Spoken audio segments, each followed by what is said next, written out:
Well, it's a 1 for the money, 2 for the show, 3 to get ready. Now go, cat, go. But don't you step on my blue suede shoes. Yeah. Well, you can do anything but lay off of my blue suede shoes. Well, you can knock me down, step on my face, slander my name all over the place. I'm doing a thing that you want to do. But honey, lay off of my shoes and don't you step on my blue suede shoes. Well, you can do anything but lay off of my blue suede shoes. Oh, walk the dog, yeah!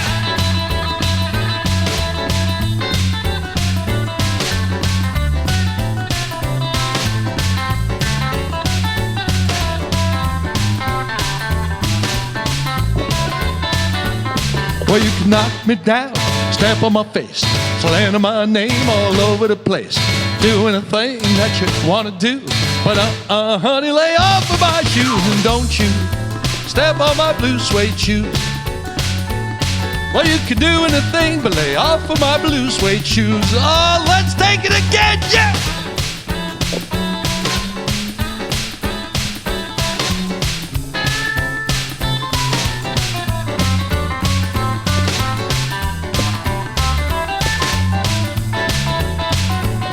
Well, it's a 1 for the money, 2 for the show, 3 to get ready. Now go, go, go, but don't you step on my blue suede shoes. Well, you can do anything but lay off of those shoes. Let's go, cats. A blue, blue in the blue suede shoes, yeah. Blue, blue in the blue suede shoes, my honey. A blue, blue in the blue suede shoes. Blue, blue in the blue suede. Well, you can do anything but lay off of my blue suede shoes. Woo. Hey, friends, welcome back to That's Life with me, George Pettignano. Look, just as it says right there. How do you like that? It's a new set piece, and I'm happy it's there. I want to tell you we're going to have a great show today. I got my friend Dean Kropp, the Dean of Chefs, that's going to be on the show with me today, and we're going to go through different recipes, and he's even got a recipe of something that he had done for Priscilla Presley at Graceland in Memphis. So we're going to talk about all of that later, but I also want to dedicate this show today to a person that I respected, I emulate but never imitate, and just love when I could do the songs, Mr. Elvis Presley. 1977, on the 16th of August, we lost him. I lost a mentor. I lost a person that I looked up to. I lost a person that, you know, for all intents and purposes, I want to be. So all my songs on this show today are going to be dedicated to Elvis. I hope you enjoy them, and I hope you hang around. We're going to have a great show today, and thank you for coming. This is the opening segment of the 68 TV special, which brought Elvis out of the movie phase into the Vegas phase. Yeah! Well, since my baby left me, I found a new place to dwell. It's down at the end of Lonely Street, like Heartbreak Hotel. Well, you'll be so lonely. You'll be so lonely. You'll be so lonely you could die. Well, the bellhop's tears keep falling. The desk clerk's dressed in black. It's been so long on Lonely Street, you'll never, never look back. And no, baby, so you'll be so lonely. You'll be so lonely. You'll be so lonely you could die. Yeah.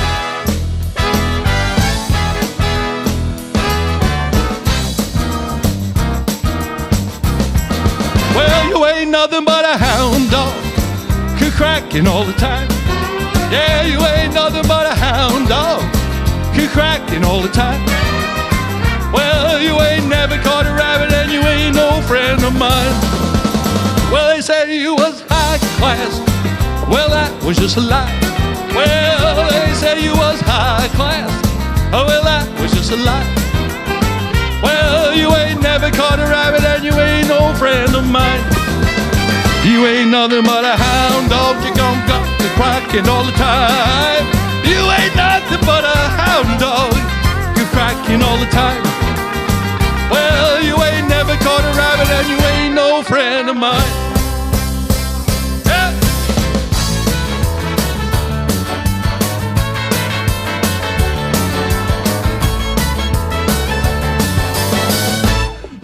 I'm all shook up. Yeah, yeah. Well, bless my soul, what's wrong with me? I'm itching like a man on a fuzzy tree. My friends say I'm acting white as a bug. I'm in love. I'm all shook up. Yeah, yeah. Well, my hands are shaky and my knees are weak. I can't seem to stand on my own 2 feet. Who do you think of when you have such a luck? I'm in love. I'm all shook up. Yeah.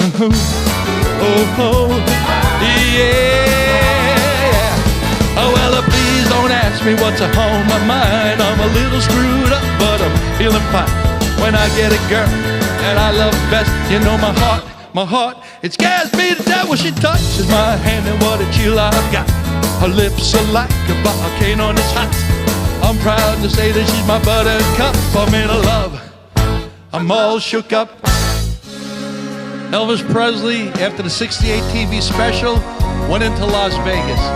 And '69 on was the biggest box office hit in Vegas with a song like this. God bless the day I found you. I want to stay around you now and forever. Let it be me. Don't take this heaven from one. If you must cling to someone now and forever, let it be me. Yep. Each time we meet, love, I'll find complete love. Oh, without your sweet love, tell me, what would life be? So never leave me lonely. Tell me you love me only, and that you'll always let it be me. Here we go, boy. Yep.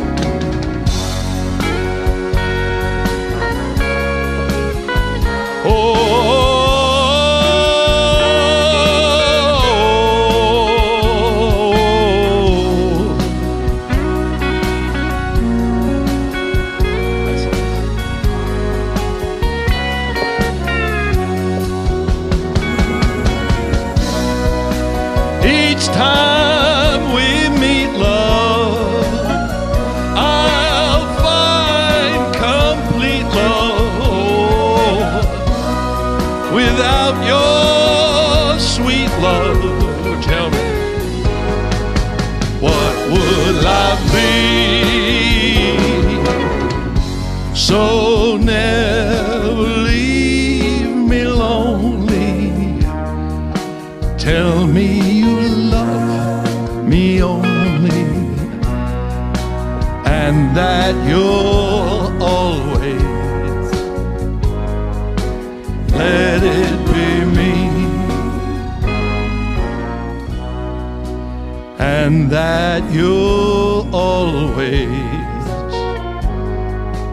let it be me. Yeah.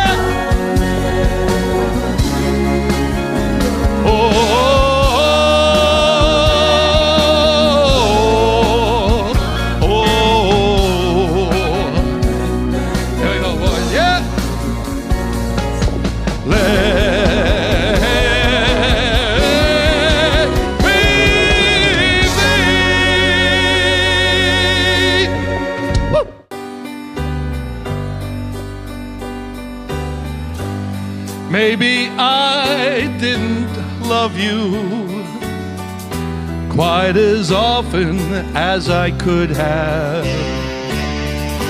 Maybe I didn't hold you quite as often as I should have. Little things I should have said and done I just never took the time. You were always on my mind. You were always on my mind. Maybe I didn't hold you all those lonely, lonely times. And I guess I never told you I'm so happy that you're mine. If I made you feel second best, I'm so sorry I was blind. You were always on my mind. You were always on my mind. Yeah.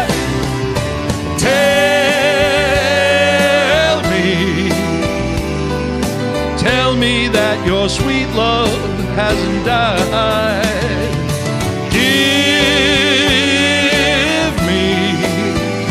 Give me one more chance to keep you satisfied, satisfied.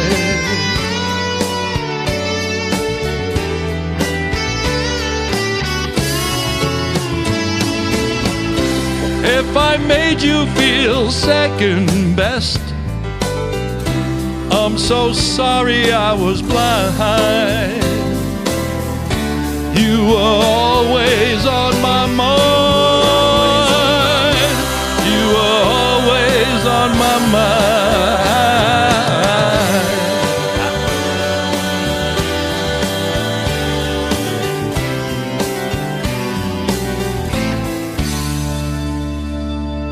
You were always on my mind. Yeah.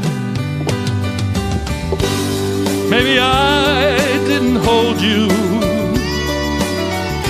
quite as often as I could have. Maybe I didn't love you quite as often as I should have. Oh, maybe I didn't kiss you all those lonely, lonely times.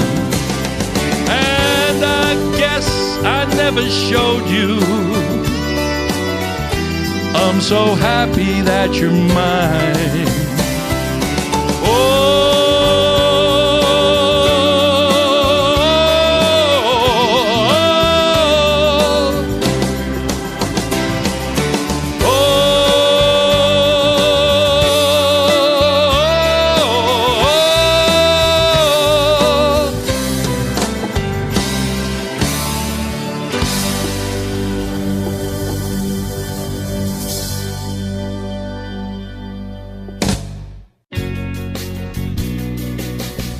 When I said I needed you, you said you would always stay. It wasn't me who changed but you, and now you're gone away. Don't you know that now you're gone and I'm left here on my own? All that's left is loneliness. There's nothing left to feel. You don't have to say you love me, just be close at hand.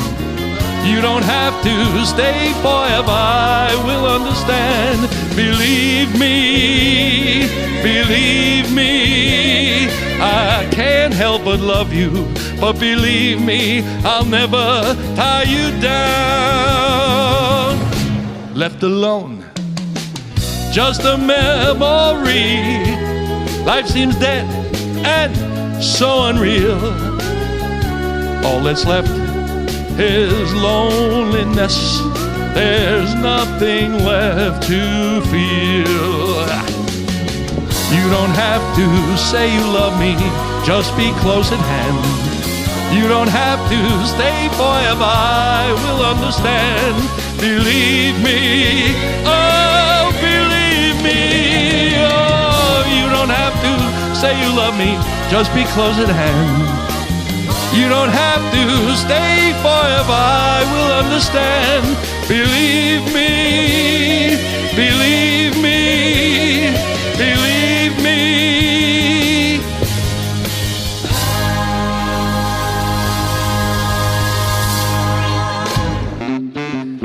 Return to sender, oh, return to sender.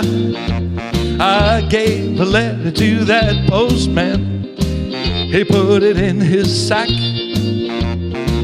Bright and early next morning, he brought my letter back. She wrote upon it, return to sender, oh, address unknown. No such number, oh, no such zone. Yeah, we had a quarrel, a lover spat. Hell, right, I'm sorry, but my letter keeps coming back. So when I dropped it in that mailbox, I sent it specialty. Bright and early next morning, it came right back to me. She wrote upon it, return to sender, address unknown. No such person, no such zone. Well, this time I'm gonna take it myself and put it right in her hands. And if he comes back the very next day, then I'll understand. the writing on it, Return to sender, address unknown. No such number, oh, no such zone, yeah. Return to sender, a return to sender. Song by Hank Snow that Elvis did in the 50s with all the different influences that he had in music. Yeah.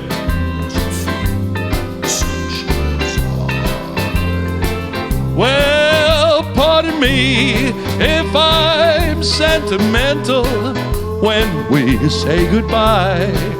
Don't be angry at me if I cry. 'Cause when you're gone, if I dream a little, dream as years go by. Now and then there's a fool such as I.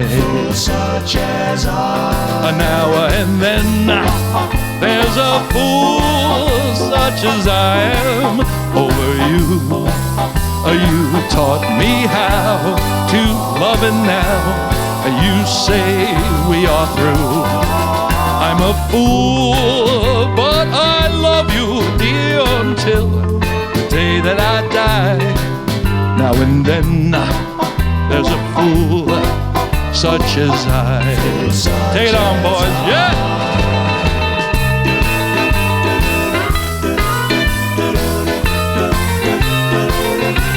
Here we go!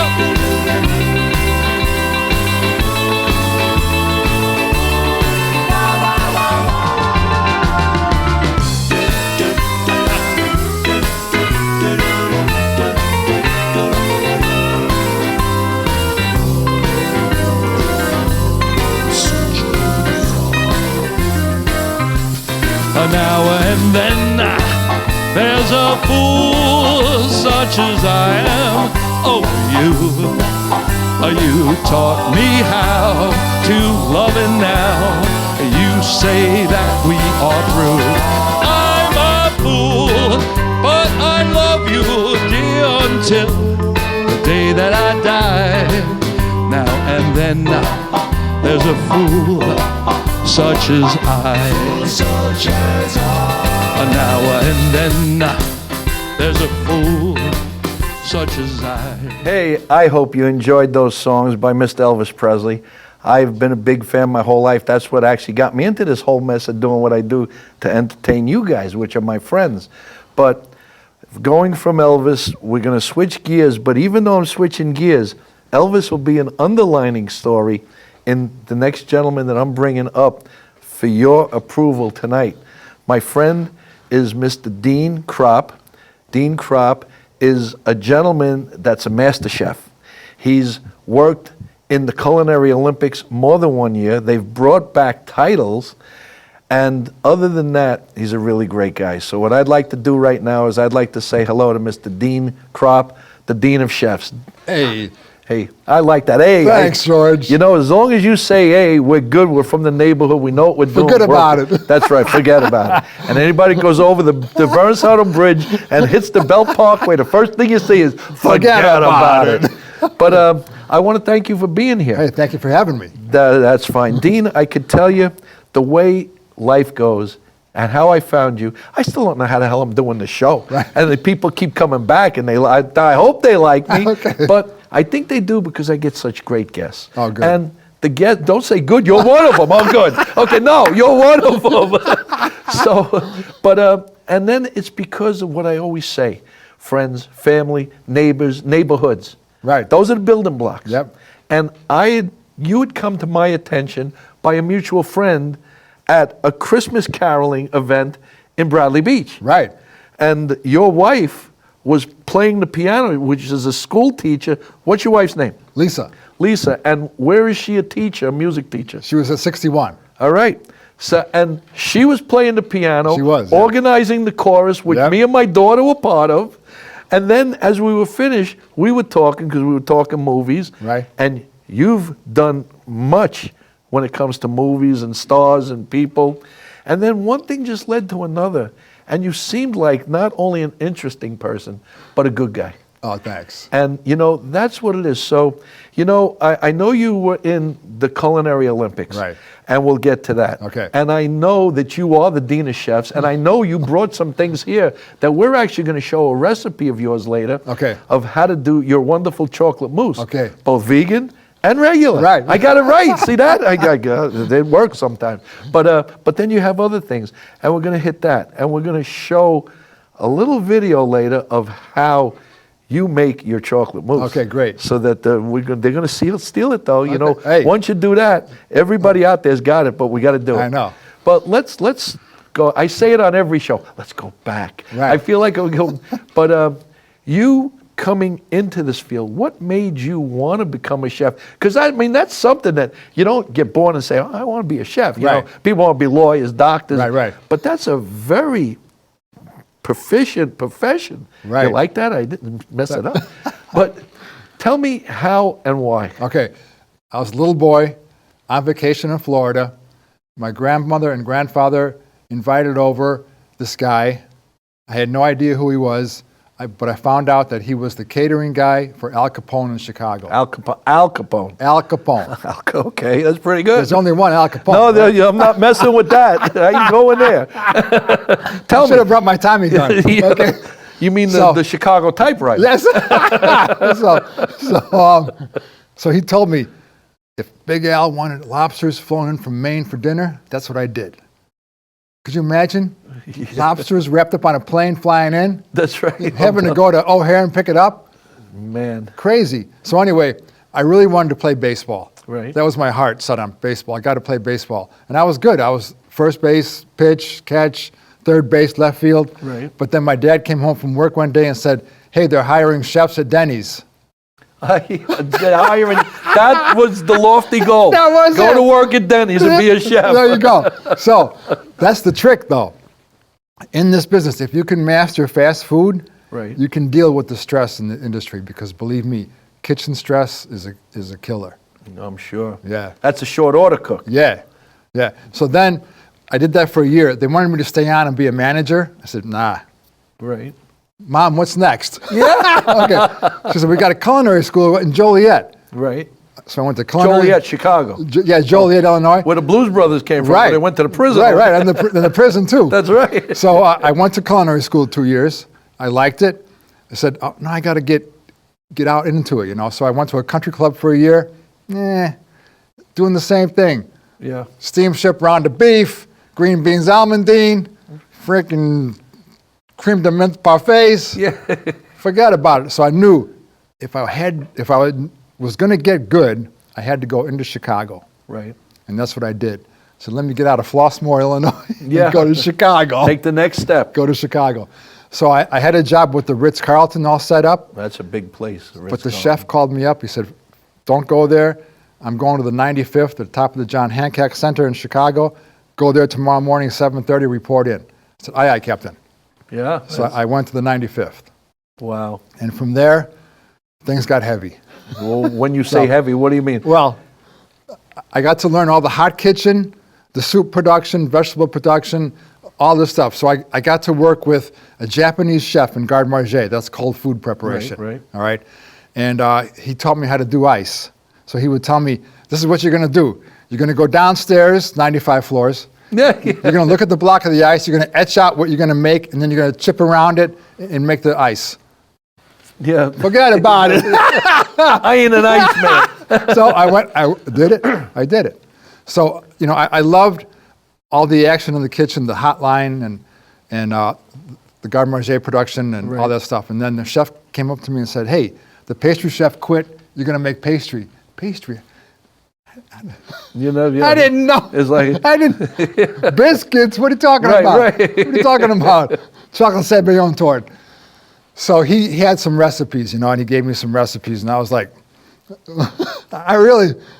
it was Did nuts. you find them? He gave you. Did you find that they were easy, and you wanted to elaborate more? Well, because you seem to be that kind of guy. Well, they were that's going to easy. elaborate on it. They were easy, but I had to get some serious training. Right. And then I found out Swiss Air was flying into town to open a restaurant. And so I went down 95 floors, across the street. Hey, Swiss Air, how you doing? Hey. Al Capone sent me. That's right. And he don't want his lobsters late, so let's go. Yeah, right. So they hired me, and I got training with a Swiss pastry chef right there for a year. Then I did my first culinary competition, and I won a bronze medal Oh, wow. in pastry So now that was your first culinary competition. Yeah. Now, when you started that, what made you swing over? Tell me a little about the Olympics. Okay, so I had no idea about the Culinary Olympics. Culinary I team, didn't know at all. Culinary Tell me a Team little USA. history building up to you. there. Or the U.S. Army Culinary Team? Yes. I had no idea. So I did the competition. I found out, there's a thing called Culinary Team USA, the American Culinary Federation, yada, yada, yada. So next thing I know, I'm getting called, hey, we got a job for you at the Peabody Hotel in Memphis. Right. So I said, okay. Goodbye, Chicago. Hello, That's right. Memphis. Hello, Memphis. So I went down to the Peabody Hotel. Oh, wait a minute. Quick rewind. I cooked for John Belushi at the 95th. Did you really? Yes. His movie Continental Divide. Oh, that's when you did when he was out for that. The dinner scene was shot in our restaurant. I made strawberry mousse for him. Oh, cool. Yeah. He showed up. He had 30 guys with him. Yeah, I'm sure. Yeah. Anyway, back to Memphis. So you did that and then went back to Yeah. Oh, man. That must have been somebody, because he seemed like he was a really good guy. Yeah. He was great. So then in Memphis, that's where the king. Yeah. Well, you So- know what? so- You're going to lead there. I'm going to bring you in then. Okay. Because what happened was, again, we're dedicating the show to Elvis. Yeah. I mean, again, he was everything to me growing up. That's Yeah. before I knew about Frank and Dean and Sam. Right. They rounded me out, but Elvis chiseled me out. Okay. But now you, as a chef, going to Memphis, tell me the story of what you did for the king's wife at Graceland. Okay, so I got a special call to reproduce the wedding cake for Elvis at Graceland. I said, Elvis is still alive? No. So I said... No, Elvis had left the building. Yeah, right. So they were doing an anniversary thing. So for the trophy room, I had to reproduce the cake, and it's right here in my book. It's actually a fake cake. Okay? You couldn't make a real cake for him? No. So it was a show cake. Right. Styrofoam. It was, okay. But then I covered it in pastillage, which is powdered sugar, cornstarch, and gelatin. Well, if you're going to So start it talking looks high like- class to me, it I ain't looks- going to chit-chat no more. So it's kind of like cement shoes. It always goes back. I'm going back to Brooklyn after this. So anyway, pastillage holds up really well. Right. So they wanted the white cake, so I did the pastillage, the red roses, you can see there. Yeah. And then it was here right next to the gown and the tux of Cool. Elvis and Priscilla. Yeah, So that was a lot of fun. That's amazing. And they asked you. Yeah. Which is an honor to start with. It is. But it goes along. It seems that your career has been, once you got in the know of what you wanted to do, I think it's just your talent kept opening doors. Right. And it kept bringing you from this star to this movie to this thing to the Culinary Olympics. Right. Let's go to there. Did you start the Culinary? I can't even talk. Did you start the Culinary Olympics when you were in Memphis? No. Where did that happen? I still didn't know. Right, okay. But I had another culinary competition in Memphis. Right, okay. So this was my first serious culinary competition on my own. Right. And I put together a chocolate box with an ornamental chocolate design on top and chocolate truffles and 6 desserts. I won a gold medal and a grand prize, my first gold medal in pastry. That's pretty good. Yeah, that's also in the book. And how old were you when this was going on? Well, this was 82, 83, so Okay, yeah. 12. Okay. I'll believe that. I don't think they will, but I'll believe that. So 22, 23, something like that. That's my range. So I understand. That's when I was owning the world and doing what I had to do too. Yeah. And then I got called to go to a job in Napa Valley. Right. So I went to California, and then I came back. I got a call from a job in Jamaica. Jamaica, man. Jamaica Queens or Jamaica? No, Jamaica. Jamaica. Okay. I just want to make sure. The real Jamaica. The red stripe, the Jamaica. Yes, that Jamaican. So I went to Jamaica for a year and a half, and then after that, it was kind of crazy down there. Right. I was getting along with everybody because I'm Right. from Chicago. Hey, Yeah. all right. So I know the scene already. Right. So anyway, I'm there about a week or two, and we had catered a function at the Rose Hall Great House, and we were coming back in the truck, and the truck is backing into the hotel loading dock, and everybody's lined up. They're lined up. The security, everybody, the house people, they're all yelling, "White man, white man." And I was tired. I did 12 hours. I was like, Right. What's going on here? Wait a minute. Well, they're talking about me. I'm the only guy here. So the truck backs up. I'm like, we're going to have to go into action here. So there's one kid with a big stick, and he went to swing it at me. So Wow. I caught it, and I hit him with some flying kicks. Oh. They didn't know I was a black belt. Oh, I didn't know that either. He's telling me something new now too. So anyway, Where did you find time between the cakes? I went easy on him, but Right. I made my point. Right. After that, I could have been president of Jamaica. Right. So then I said, I've had enough, adios. Right. New York City was calling. There you go. Well, you know what it is? Everybody, Burt Reynolds told me something a long time ago, and it's actually true. Because when I met him and I was down in Jupiter, Florida, and I'm a New Yorker. So, Right. oh, come on, we'll do this, and I'll get this, and we'll do that. And son, let me tell you something. All depending on what part of the country you come from will show you how dumb you really are. Oh, And he meant that with love Right, and right. respect, to slow me down. Right. That you were in Jamaica. That flies one way. Yeah. You go to New York, it flies another way. Yeah. You have to find a way to fit in when you go in there, and that's what Bert was telling me. Okay. And you'd found that. Yeah. You got your respect, and then you got out. right. My green card expired. That's right. So did that bring you up to the Olympics? Not yet. Not yet. I had to come to New York. You weren't a pilot, too. You're a karate guy. You're a pastry. Okay. Okay, we're flying now. So With the anyway. plane? Yeah, right. So I came to New York in '88 and met my wife, The music teacher. the music teacher, Yes. right. See, we're saying hello to you now So- because we respect you, too. So I got a call to go back in the kitchen Right. to cook for movie stars on sets. Cool. I wanted to get to that. Okay, yeah. so my brother Kevin was doing movie sets and doing commercial sets and everything. So did you see the movie Lincoln? Yes. Yep. Okay. Did you see Black Panther? Yeah, oh, yeah. Okay. He worked on both of those sets, Right. and was on the winning Oscar team for both of those. So he's got 2 Oscars, and I don't have any, so we got to hurry up. You got to work harder. Maybe you'll get something for this show. You never know. So anyway, that's how I got the call to get in, because Right. TV, forgot about it.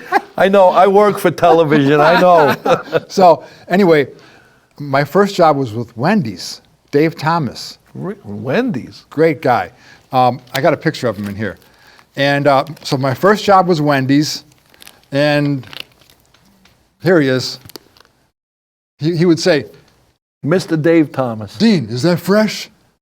Fresh as I've been here since 5 a.m., Dave. Right, wow. And after that, the phone calls, and for 4 years, I put together all the catering for the movie stars. That's cool. James Earl Jones, Demi Moore, Hulk Hogan, Right. Wayne Gretzky, Well, the great one. Naomi Campbell. Right. When we got to set for Naomi Campbell, they said, don't look at her, Oh, don't talk to her, don't ask her for an autograph.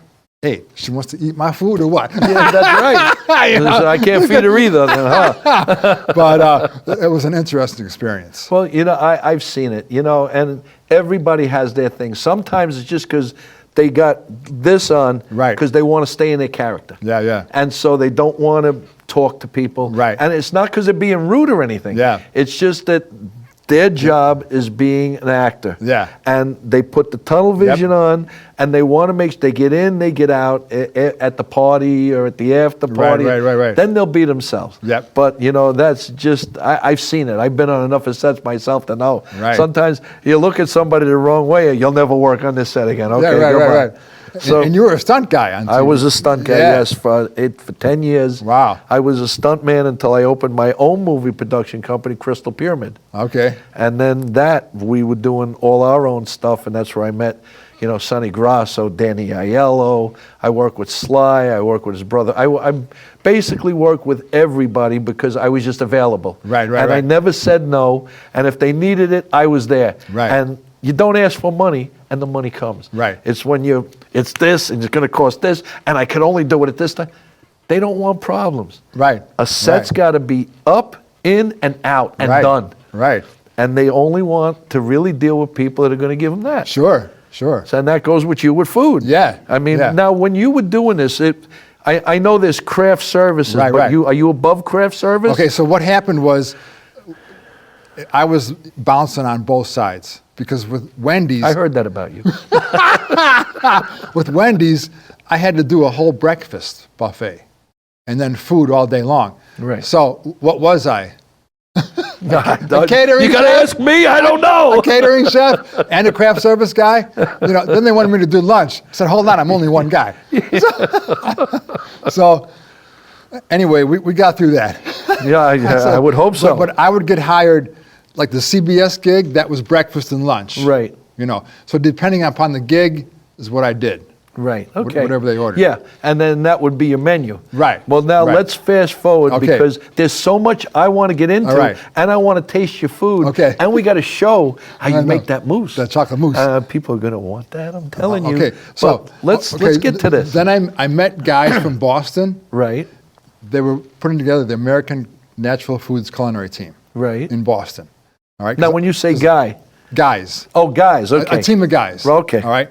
It's one guy, but it's a team of guys. Okay. Like here, I would have understood it more if you said the boys. the New York Culinary Team. Right. There's a team of guys. They try out for the team. They make it, whatever. Right. Okay. So anyway, throughout my travels, I met people in Jamaica who were that weren't trying to beat you up. Right. Okay. who were living in Berlin. So Wow. Wolfgang. Right. So I met Wolfgang living in Berlin. Okay, great, whatever. All right, that's great. So anyway, things transpire. I got this team now. We need you to be the team coordinator between New York and Berlin and get us a kitchen so they set up. gave you that. to Yeah. do. Wow. We need a kitchen set up. We need a truck. We need hotels. What do you want? Food too. Yeah, thank you. So anyway, I was the team coordinator and pastry chef consultant on the team. So we won a gold medal for that. But then down there in '96 in Berlin, that's where I met the U.S. Army culinary team. They had a team too? Yes. They've been at it since 1976. They're in the book. Wow. And we will get to this book. So we will get to this book. So the that was Culinary Olympics. That we was will my get there. first time. But anyway, after the movie star thing, 2000, it ended because I had 2 car accidents. Oh. What happened? Knocked me out. That's not good. No. So the first car accident knocked me out. The second one finished me off. Well, when you say that, what do you mean? seriously knocked me out. The first car accident. I suffered a concussion, Right. bad news. And then the second car accident was 4 years later, and I had a lot of crush injuries in that accident. Ugh. So my life has been a freaking disaster. Right. But you still, For a long time. Yeah. But you still got back So into it. You then got back on the horse. I did. Hey, per se. PT. Oh, now you're Arnold Schwarzenegger too. Okay. All right.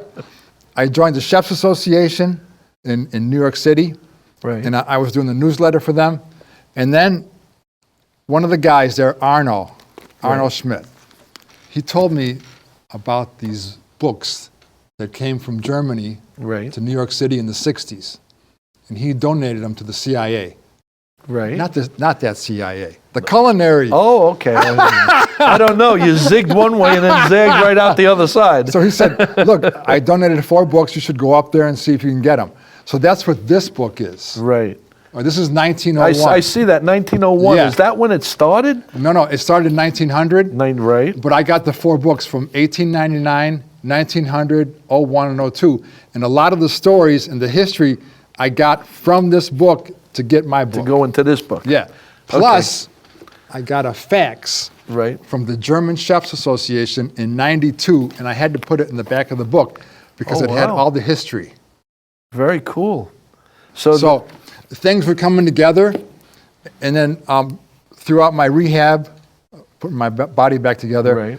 I put the book together, and it took a long time. Initially, 6 years to write, right. and then Charlotte Sheedy, Lit Agency, said, I can't write about food and not put recipes in the book. Oh, yeah, of course. Hey, what are yeah. you talking about? Recipes? Yeah. Okay, so then I went one Well, step. I guess I went- that's why it was the reader's favorite. Yes. 5-star. Yeah, yeah. Because, I mean, she must have had something, and you must have had a damn good story. Right. To get that. You don't get that seal No. very easy No. as a book writer. Right. So, and you did it. Yeah. So anyway, I came up with this idea. I got to shoot a video for each recipe. Okay, more work. Okay, that was 9 more months of added time because I had to shoot, produce, edit each video, make sure the recipe is right. For instance, Well, come on, you got to work. You think it's as easy? You think everybody could do it as easy as me? I Come know. in, say a couple words, and get out? I know. Oh no! I know. So the Sarah Bernhardt soup, which I brought. Yes. Okay. Her recipe was down here because in 1899, Urbain Dubois, a Frenchman, started the recipe. Well, if you're going to curse at me, we ain't talking no more. And then he died, and he passed it to Auguste Escoffier, and he finished it. Right. So I brought that soup. But it's all in German. Right. All in Deutsch. Huh? Sprechen Sie Deutsch? Nein? Okay. Last time somebody told me that, I said, dropping Sie dead. So in my book, I put a QR code. Right. And you scan the QR code, And you get the recipe. and you watch me make the Oh, recipe. cool. Yeah. So that's in the back of the book. Right. So each recipe, like this one here, double stuffed potatoes, you scan the QR code right there, and you watch me make the recipe. That's cool. Forget about it. And you know what? We are actually going to see one of your videos. Okay. That it's going to be you doing your chocolate mousse. All right. Now, with the video that we're going to show, does it show both the vegan and the regular, or does it show just the one how to? It's just the one mousse. All right. All right. I discovered the vegan later when I found a special whipping cream that's non-dairy. Oh, and that's what it is. You know, Yeah. no eggs, no milk, no cheese, Right. and then you're clear of it all. Right. All right. Well, you know what? So- Since we're here, and then we'll go back to the Culinary Olympics. Okay. You know, let's take a look at that now. Okay, great.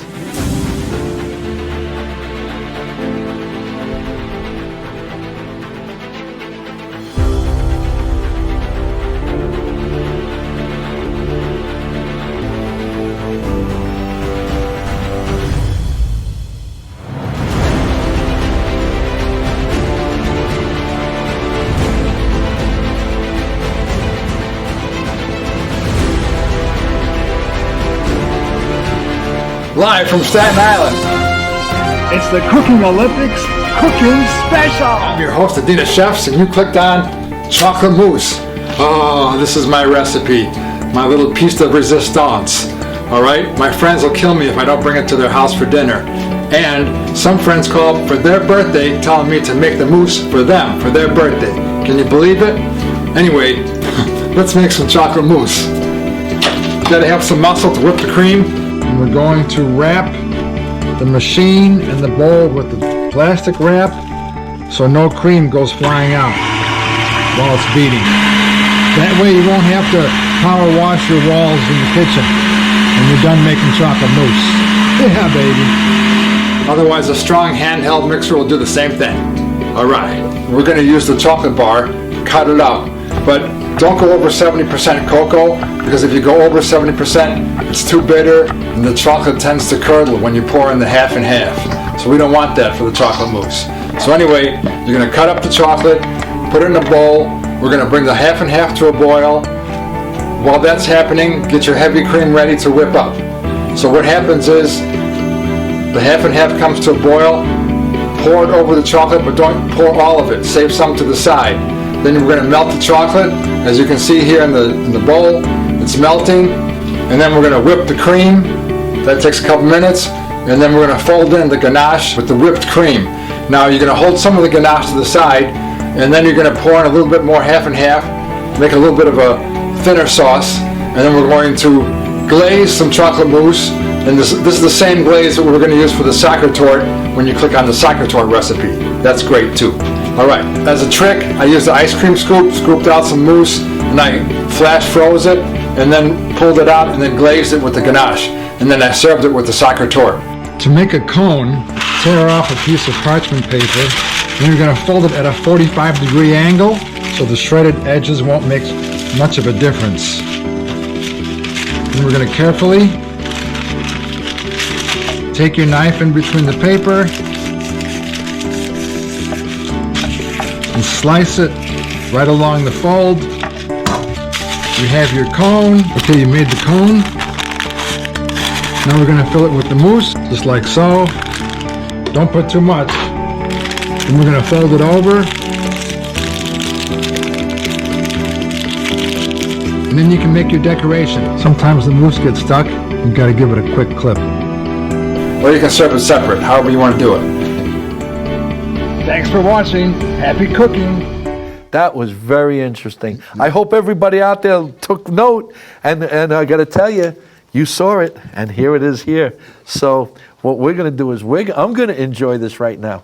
So is there anything else you want to say about that video that we talked about? No, this is the vegan one. Oh, no, I want to try this one I want you to try both of them. I will try both of them. You got to try both of them, because you will not believe it. You'll say, forget about it. I will say, you know what? I'm going to do that then. This is the regular one. That's the regular one. Oh, man. Yeah, I mean, you could taste the chocolate hit you. It's dark chocolate, right? I taste it right. I love dark chocolate. German chocolate. That is really good. Okay. Now, all right, let me roll. Well, wait a minute. Let me cleanse my palate. There you go. Because if I cleanse my palate, I should be set. Right. Okay, palate is cleansed. Okay. Next case. Next case. This is the vegan one. Oh, wow. The only Isn't that something? The only difference I could taste just a little, that one's a little denser. This one's a little less dense. Yeah. But it's just as good. Yeah. All the chocolate is there. All the flavor is there. Yep. I'm sorry, show's over. I'm going to finish it. That's excellent. It's good, right? And guys, I'm going to tell you, all my friends out there, you got the recipe. So try it. Maybe you call the station. Let us know if you liked it. You know, and we'll, from time to time, we'll do stuff like this. And this is how we know if you're watching. Yeah, right. So if you come back, you taste something, try something, let us know. I hope I don't have it on my teeth. Okay, because I'll be sitting here and look like I have a tooth missing. I don't want to do that. I know, right? But that is excellent. But now we have other stuff here. Yeah. And the other stuff are the QRs in this book. Right. That they could get these recipes. Right. So tell them, let's start with this. Okay. My wife and I went down to a farm-to-table deal down in South Jersey a couple summers ago. Right. So the chef brought out these profiteroles with salt and pepper on top. Now, what is a profiterole? Profiterole is a cream puff. Oh, okay. Oh, you're going to talk fancy again. I know the cream puffs. Okay. Hey, are you a cream puff? Okay. Okay. How much money you have? All right. So the chef sends out these cream puffs, profiteroles, salt and pepper on top, no stuffing. And they weren't baked right.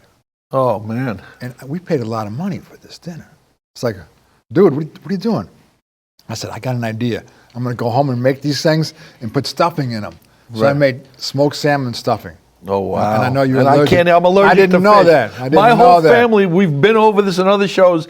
My family is the Lamonicas. Wow. Squigil Galama, minced clams in the can. That's my family. I can't even work for them. Wow. But wow. let's keep going here. So anyway, I make these for a dinner party or take them to a friend's house. And by the way, I can't go anywhere without making chocolate mousse and showing up. And I understand why. I went to a barbecue a few weeks back, brought the mousse, and the guy, I felt bad. He was in trouble in the kitchen. Right. I said, dude, let me handle this. So I went in, I jumped in, I did the chicken on the barbecue sauce with the corn on the cob. Right. You know, help the guy out. I hate to see people suffer in the kitchen. Right. You know? No, well, you're a good guy. That's why. know. And if they shine, you shine. Yeah. That's what it is. Yeah. So anyway, that was a lot of fun. But the next case is Sarah Bernhardt. Yes, soup. let's talk about that. That's got a Okay. history to it. All right. Here, Sarah let me move this Bernhardt. to the side. She's a very famous French actress. Right. Mid-1800s to early 1900s. All right. So two chefs got together, 1899, Urbain Dubois and Auguste Escoffier, Right. because the Chantilly porcelain factory was making a special soup dish for her. Right. So if you... An actual dish, porcelain Yeah, dish. a soup dish. No soup for you. Right, no soup Hey, for me, not now. If your name gets big enough, I'll make a soup for you. Thank you. I'd like There that. won't be any fish in it. No, sleeping with the fish, I can't have that. So anyway, the soup was very heavy, like a white rice stock. Right. A lot of heavy things. So I had to reorganize the recipe, and I had to make sure the ingredients were, attainable here. And the one special ingredient was a golden yellow beet. I seen that because I watched your videos. Oh, And okay. I did, and I never seen a yellow beet before. Yeah. So anyway, I had to go to all the stores. Finally, on ShopRite, I Right. found them. So I got them. I did the soup. It worked. It's great. So it's a shrimp and crab-based soup with the celery, and it's really nice. I finished it off with a half bottle of champagne. Right. And Yeah, I actually watched that. You people put more loved than it. half a bottle of champagne in that That's thing. like I saw it. little for the soup, a A little for you. me. So that's how that came about. But I have a lot of recipes like that. Great. And like I said, my friend Arno Schmidt, if it wasn't for knowing him and getting these 4 books, I would not have this book. Wow. It's incredible. Well, I'm telling you, it's amazing. Now let's go back All right. to the Olympics. Okay. Talk about your team. Talk about your awards. Right. Okay. So in '96. So this is how naive I am. I'm in New York City. Hey, I got an idea. Hey, let's do a show about the cooking Olympics. You know what I mean? Yeah. So I went to Channel 13. Back then, you could walk into any building. Go to any office. Right. So I'm at Channel 13, telling the guy, "Hey, listen, there's this event in Germany. Give me a Velcro. Yeah. and we'll go shoot it for Channel 13." And they said he's been drinking the champagne and the soup. Right. Cut him off. He gets a phone call while I'm there from the Food Network. We need a chef to come on Donna Hanover's show and make apricot desserts. Wow. So I got the call. I went to the Food Network. I got to meet her. I was there for a 4-minute spot. I made apricot desserts. She's got the video. They can put that in too. Yes. Yep. And so she was great. And that was right before her and Rudy were doing the big split. Right. Yep. But that was a lot of fun. And I didn't know TV was that easy. I just could have walked into Hey, don't tell them that. They're going to think I'm. They're going to NBC, know I'm just CBS. fooling here. Right. So that was a lot of fun. But having that experience in '96, and then after the car accidents, I was down for quite a bit. Right. So I did not come back until 2016. Right. I went over.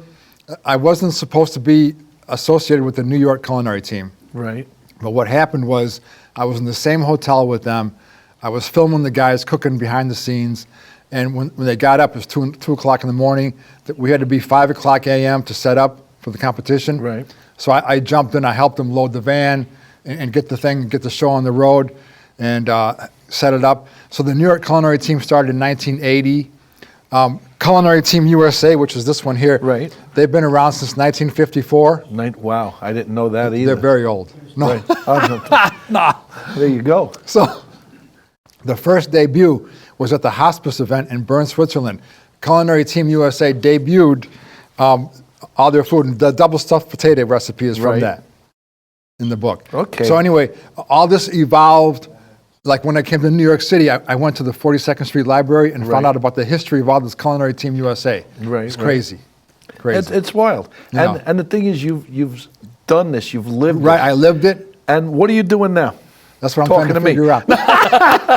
I'm talking to you. So right now, what I do is I produce documentaries for the American Culinary Federation. Right. So when people come on and they scan my recipe, they can subscribe on YouTube and they can access my documentaries.